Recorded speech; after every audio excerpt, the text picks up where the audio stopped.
Dnes v 128. žalme počujeme: Blažený každý, kto sa bojí Pána a kráča po jeho cestách. Blažený, to znamená šťastný. Autor žalmu nám hovorí, že človek, ktorý kráča podľa Božích príkazov, ktorý snaží sa žiť podľa Božej vôle, je naozaj šťastný, že Boh ho naplňa šťastím.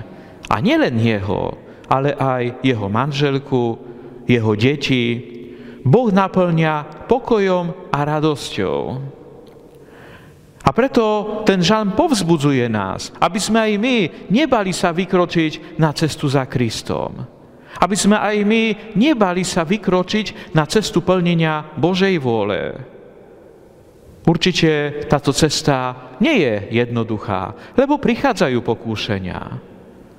Ale predsa, keď budeme vytrvalí, tak Pán Boh naplní naše srdcia pokojom a radosťou.